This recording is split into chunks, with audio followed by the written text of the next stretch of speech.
Recently, there's been a lot going on in the Cardano space involving DAOs and NFTs. In today's video, we're going to be covering some of the projects that I've been looking at, interested in, and also some of the things that are happening inside of these Cardano NFT DAOs that are pretty darn awesome.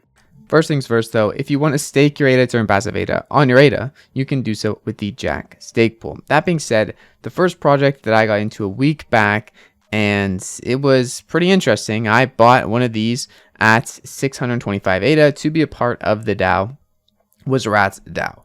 Now, Rats DAO is probably the biggest one right now, as they've bought a berry over 115,000 ADA for this berry, and just about a bunch of other million bajillion really expensive NFTs, 12 space buds, 28 pixels, and 30 clay nations. So this NFT DAO has kind of started a trend, and to be honest, even my own project Stickfrix has now formed a DAO. This was not directly intentional with the Rats DAO being really popular at the moment. It was kind of always in the works, but many other people are realizing the benefits of a DAO, and also I think there is a lot of FOMO in this space about being involved in a DAO. I don't think it's mandatory. I don't think people should go crazy, and I think the floor prices are getting a little out of hand, but at the same time, if you own a Rats right now, you do own fractional pieces of very expensive NFTs, including every single thing in their wallet.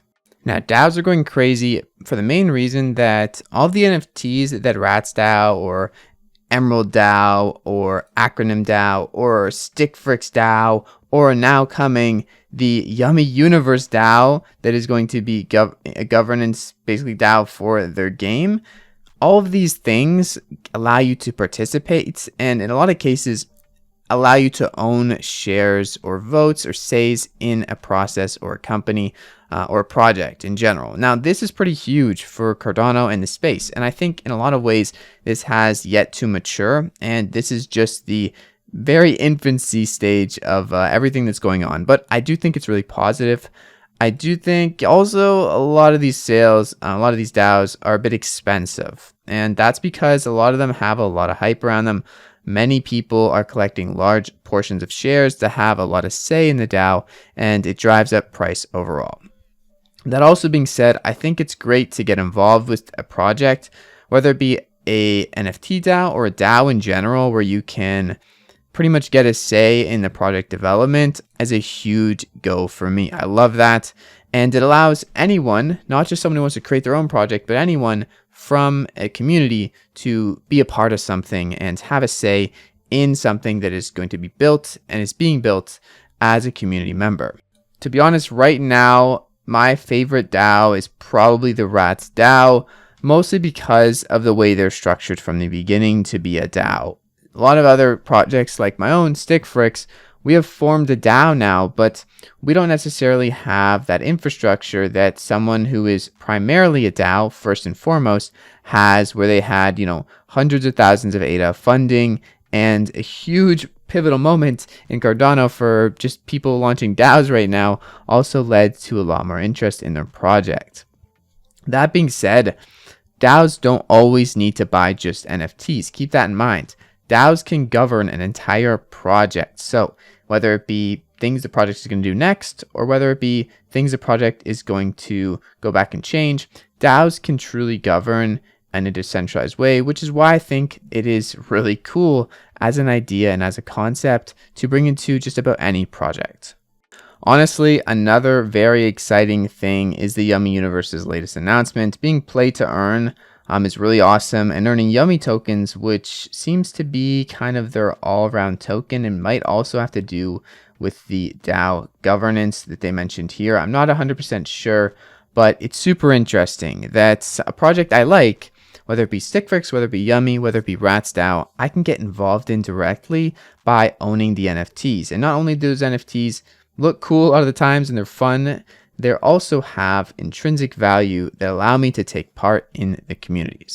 Now, you might be confused. How do I make money from this? What am I doing? Which NFTs do I buy? To be honest, I can't really answer any of those questions, but I can tell you that it is very fun to take part in these systems. A lot of them are going to differ from one another, but I'd highly encourage going out there and trying to get into a DAO or interact with a DAO.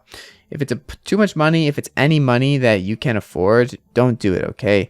I'm not a financial advisor, but be responsible. These things, they are going to come and go. Not everything's going to be here forever, but I do think that it is a fun process to be involved in, and it's something that most people should keep their eyes open for if they want to get involved in the community. And you also learn a lot from other members by participating in votes and structured proposals that actually have a real impact on a project's lifeline.